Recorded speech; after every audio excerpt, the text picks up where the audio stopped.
Assalamualaikum warahmatullahi wabarakatuh. Saya Panji Akbar Ramadhani dengan NIM D400-1520 akan mempresentasikan generator magnet permanen dan generator magnet tidak permanen. Presentasi ini merupakan tugas ujian akhir semester praktikum teknik tenaga listrik yang akan saya jelaskan sebagai. Untuk yang pertama, generator magnet permanen. Di sini saya akan jelaskan konstruksinya. Konstruksi generator magnet permanen terdiri dari dua bagian, yakni stator dan rotor. Stator merupakan bagian generator yang diam. Stator sendiri terdiri dari rangka motor, bilitan stator, sikat arang, piring, dan terminal box. Kemudian yang kedua adalah rotor. Rotor merupakan bagian generator yang berputar. Bagian rotor terdiri dari komutator, bilitan rotor, poros rotor, dan kipas rotor. Untuk prinsip kerja, generator ini dapat untuk membangkitkan dua tegangan induksi. Yang pertama dengan cara menggunakan cincin seret yang akan menghasilkan tegangan induksi bolak-balik. Kemudian yang kedua dengan menggunakan komutator akan menghasilkan tegangan DC. Jika rotor diputar dalam pengaruh medan magnet, maka yang terjadi perpotongan medan magnet oleh lilitan kawat pada rotor.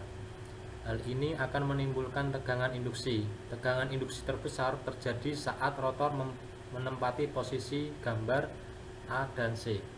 Pada posisi ini terjadi perpotongan medan magnet secara maksimum oleh penghantar. Kemudian untuk gambar B akan menghasilkan tegangan induksi 0 dikarenakan tidak adanya perpotongan medan magnet dengan penghantar pada jangkar atau rotor.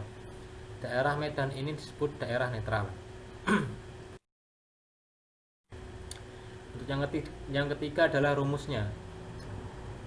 EA merupakan GGL yang dibangkitkan pada jangkar generator.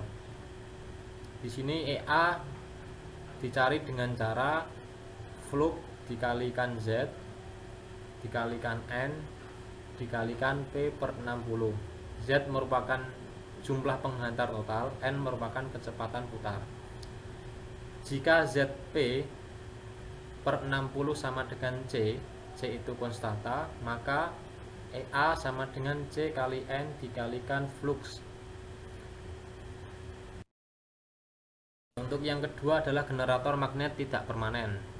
Generator magnet tidak permanen konstruksinya ada dua struktur kumparan pada mesin sinkron yang merupakan dasar kerja dari mesin tersebut, yaitu kumparan yang mengalirkan penguatan DC atau membangkitkan medan magnet biasa disebut sistem eksitasi, dan kumparan atau biasa disebut jangkar.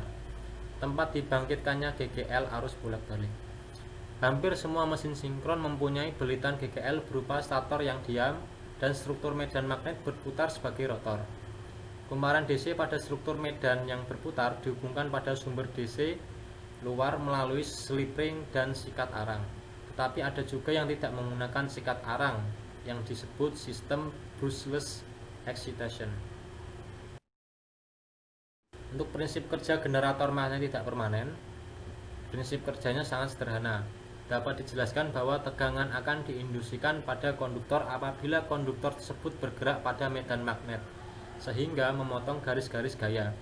Hukum tangan kanan berlaku pada generator, di mana menyebutkan bahwa terdapat hubungan antara penghantar penggerak, arah medan magnet, dan arah resultan dari aliran arus yang terinduksi.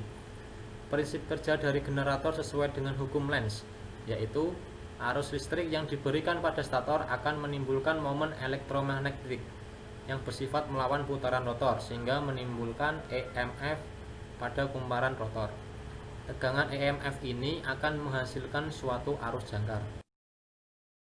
Rumusnya, untuk rumus ruginya di sini akan saya jelaskan. N sama dengan P out per P in dikali 100, dengan P in sama dengan P out dikali P rugi. P out daya keluaran sedangkan P in daya masukan, sehingga P rugi sama dengan 12 kali R. Untuk mencari impedansi dan reaktansinya, Z sama dengan V dikali SI dikali akar 3. Z merupakan impedansi, satuannya adalah ohm. Vs sama dengan tegangan sumber volt. I arus. Akar 3 menunjukkan 3 fasa. Dan untuk mencari reaktansinya sama dengan Z kali X kali cos theta. Kemudian ada analisa hubung star dan delta.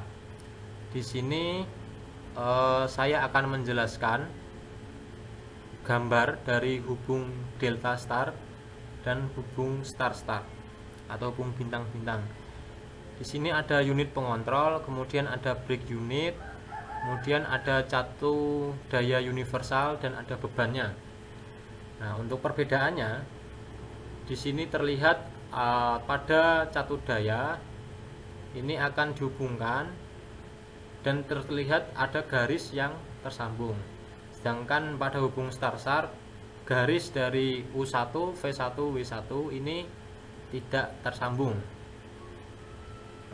Selanjutnya untuk tabel dari hasil analisa tersebut adalah untuk tabel gambar hubung delta star. Di sini akan mencari V dan P-nya. Eksitasinya di sini ada 50 volt, 150 volt. Pada 1200 rpm, V-nya akan menghasilkan V 50 volt sekali 1200 rpm ini akan menghasilkan 143 kali 7 volt. Kemudian pada 1400 rpm akan menghasilkan 167,4 volt, dan pada 1500 rpm akan menghasilkan 177 kali 6,6 volt. Nah, untuk eksitasi 150 volt pada posisi 1200 rpm akan menghasilkan 208,1 volt. Pada posisi 1400 rpm akan menghasilkan 245,2 volt. Pada posisi 1500 rpm akan menghasilkan 254,2 volt. Sedangkan untuk dayanya pada eksitasi 50 volt pada posisi 1200 rpm akan menghasilkan 24 watt. Pada posisi 1400 rpm akan menghasilkan 25 watt, dan pada posisi 1500 rpm akan menghasilkan 25 watt. Kemudian pada eksitasi 150 volt daya pada posisi 1200 rpm akan menghasilkan 45 watt. Pada posisi 1400 rpm akan menghasilkan 53 watt. Pada posisi 1500 rpm akan menghasilkan 53 watt. Untuk tabel yang kedua, di sini ada gambar hubung star-star. Untuk tegangan, untuk yang pertama adalah mencari tegangan dengan eksitasi 50 volt pada posisi 1200 rpm akan menghasilkan 158 volt. Pada posisi 1400 rpm akan menghasilkan 185,3 volt. Pada 1500 rpm akan menghasilkan 198,1 volt. Untuk mencari tegangan dengan posisi eksitasinya adalah 1500 volt. Pada posisi 1200 rpm akan menghasilkan 307 volt. Pada posisi 1400 rpm akan menghasilkan 349 volt. Pada posisi 1500 rpm akan menghasilkan 380 volt. Untuk mencari daya dengan eksitasi 50 volt pada posisi 1200 rpm akan menghasilkan 24 watt. Pada posisi 1400 rpm akan menghasilkan 29 watt. Pada posisi 1500 rpm akan menghasilkan 37 watt. Untuk eksitasi dengan daya 1500 volt akan menghasilkan daya dengan posisi 1200 rpm akan menghasilkan daya 100 watt. Dengan posisi 1400 rpm akan menghasilkan 110 watt. Pada posisi 1500 rpm akan menghasilkan 138 watt. Contoh soal yang pertama adalah suatu generator arus searah seri 50 kW, 250 volt, resisten kumparan jangkarnya adalah 0,1 ohm, arus jangkarnya adalah 200 ampere, rugi tegangan pada sikat tidak ada. Hitunglah resisten medan seri bila tegangan yang dibangkitkan sama dengan 300 volt. Dengan penyelesaian sebagai berikut. EG sama dengan VT kali ditambah IA kali RA ditambah IRS. EG nya adalah 300, kemudian VT nya adalah 250 volt, kemudian IA nya adalah 200, RA nya adalah 0,1, kemudian arusnya adalah 200 dikali RS sama dengan 300 sama dengan 250 ditambah 20 ditambah 200 kali RS. 300 ini kemudian sama dengan 270 ditambah 200 RS. Kemudian untuk mencari RS nya kita harus mengurangkan 300 dengan 270 sama dengan 200 RS, yang akan menjadi RS sama dengan 30 per 200. RS sama dengan 0,15 ohm. Nah, untuk contoh soal yang kedua atau yang terakhir, jika tegangan beban 400 volt, rating generatornya 6 kW, PF beban 0,6 lagging, arus beban nominal dan rugi tetap 3% dari beban, tahanan jangkar 0,2 ohm, impedansi jangkar 0,4 ohm, reaktansi permanen 0,3 ohm, tegangan medan 200 volt, tahanan medan 300 ohm, dengan frekuensi 50 Hz dan mempunyai 8 pasang kutub. Generatornya dibebani tiap hari 18 jam selama 30 hari atau sebulan. Harga per kWh sama dengan Rp1.650. Pertanyaannya, yang pertama adalah impedansi dan arus beban, dan yang kedua mencari tegangan yang dibangkitkan line to line dan line to netral. Untuk penyelesaiannya, IL sama dengan P kali 3 kali flux per dalam kurung VL dikali akar 3 kali cos theta. Dapat terlihat sebagai berikut: 6000 dibagi 400, VL nya 400 dikali akar 3, cos theta nya 0,6, dan hasilnya 14,43 kurang dari min 53,13 ampere. Untuk ZL, VL per IL sama dengan VL nya 400, IL nya adalah dalam kurung 14,43 kurang min 53,13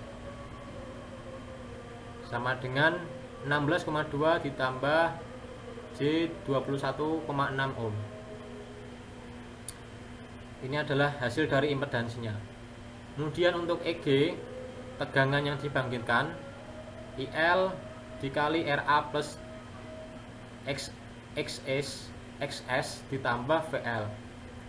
IL nya adalah tadi 14,3 dengan sudut kurang dari 53,13 dikali 0,2 plus 0,7 ditambah 380 sudutnya 6, hasilnya 402,866. Adalah pengaplikasian generator.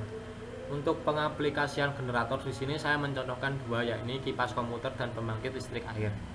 Nah, untuk kipas komputer di sini ada beberapa bagian, ada generatornya sendiri, kemudian ada electrical circuit, ada fixed controller, kemudian di sini ada baling-balingnya, ada rotornya, kemudian ada rotor shaft dan ada penyangganya.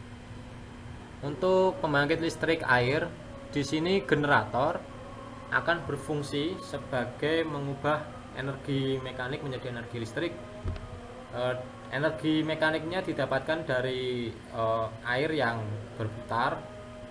Di sini akan memutarkan turbin. Hasil putaran itu nanti akan ditangkap oleh generator, dan hasilnya akan diberikan pada transformator.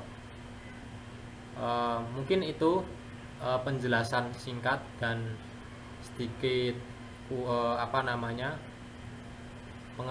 berbagi pengetahuan. Mungkin terdapat kurang dan lebihnya saya mohon maaf. Terima kasih atas segala perhatiannya. Billahi fisarab fastabiqul khairat. Assalamualaikum warahmatullahi wabarakatuh.